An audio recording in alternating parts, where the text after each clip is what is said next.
Bismillahirrahmanirrahim. Nah, sekarang saya akan menjelaskan contoh beserta cara pengerjaannya mengenai PPh final atas bunga deposito dan SBI. Kemudian, PPh final atas bunga obligasi dan PPh final atas simpanan koperasi. Nah, untuk contoh PPh final yang lainnya, saya akan bahas di pertemuan selanjutnya ya. Pertama, PPh final atas penghasilan bunga deposito dan SPI.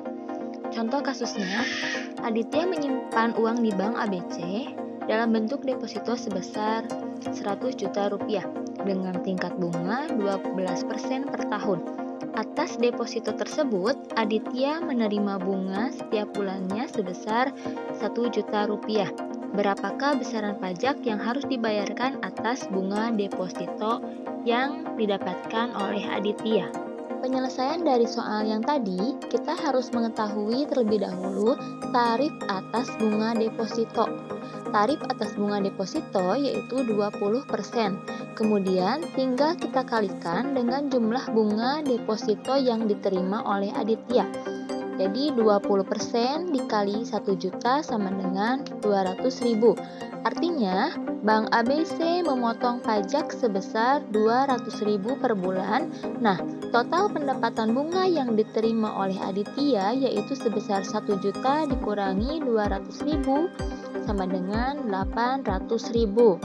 Kemudian untuk kasus soal yang kedua, kasusnya Andika itu tidak dipotong PPh pasal 4 ayat 2 dikarenakan nilai deposito Andika kurang dari 7.500.000.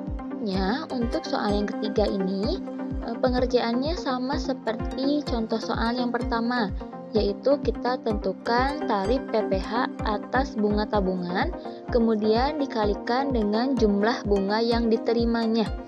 Jadi 20% itu tarifnya dikalikan dengan pendapatan bunganya yaitu Rp3.375.000 sama dengan 675.000 per tahun.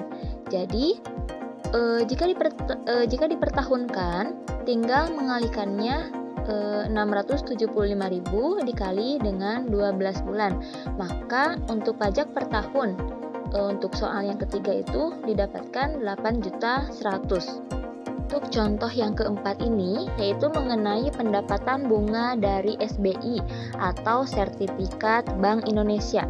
Nah, tarif untuk pendapatan bunga SBI ini sama yaitu tarifnya 20%. Kemudian kita kalikan dengan total diskontonya yaitu 20% dikalikan dengan 20 juta sama dengan 4 juta rupiah. Nah, berarti PPh pasal 4 ayat 2 yang dipotong oleh dana pensiun solusi abadi itu yaitu sebesar 4 juta rupiah.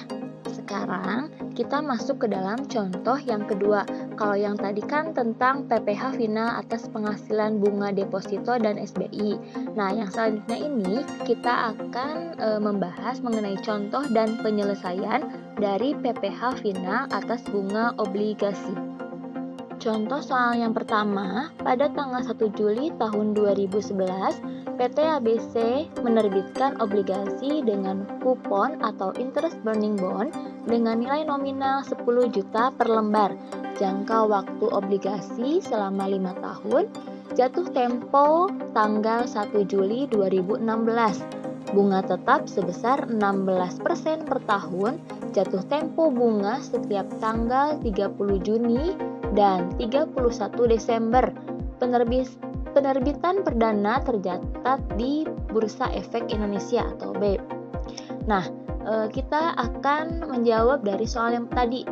Nah, kita tentukan PPh pasal 4 ayat 2 yang harus dipotong oleh PT ABC pada saat jatuh tempo tanggal 31 Desember tahun 2011 adalah sebagai berikut.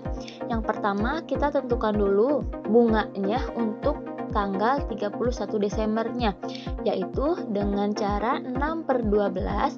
Nah, 6/12 itu dihasilkan dari bulan Juli sampai dengan bulan Desember itu ada 6 bulan.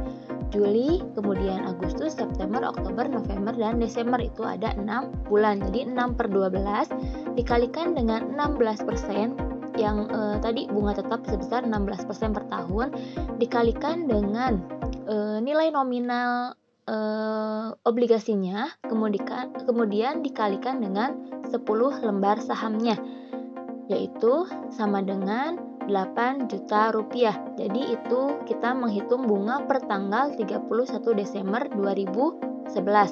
Jadi bunganya sebesar 8 juta. Nah, PPh pasal 4 ayat 2-nya yaitu 15%. 15% itu tarif PPh final untuk bunga obligasi yang dimana itu untuk warga negara Indonesia asli. Tarifnya adalah 15% dikalikan dengan bunga yang tadi 8 juta. Jadi hasilnya 1.200.000 rupiah. Nah, selanjutnya yang terakhir ada PPh final atas simpanan koperasi. Contoh kasusnya yaitu bunga simpanan pada bulan Januari tahun 2019 atas nama Rizka sebesar Rp300.000, sedangkan atas nama Rido sebesar Rp200.000. Nah, penjawab atau penyelesaian dari kasus di atas yaitu PPh final yang harus dibayarkan Rizka adalah 10% dikalikan dengan bunga simpanannya yaitu 300.000. Jadi dia bayar cukup dengan 30.000. Nah, sedangkan Rindo PPh finalnya 0% karena bunga simpanan Rido kurang dari 240.000. Penjelasan penyelesaian kasus-kasus tadi, apakah ada pertanyaan, apa masih bingung, silahkan tanyakan, bisa lewat chat pribadi, bisa melalui chat grup. Agar kalian lebih paham lagi, silahkan coba kerjakan soal-soalnya ya. Jika masih bingung, bisa langsung tanyakan aja ke ibu. Semangat! Assalamualaikum warahmatullahi wabarakatuh.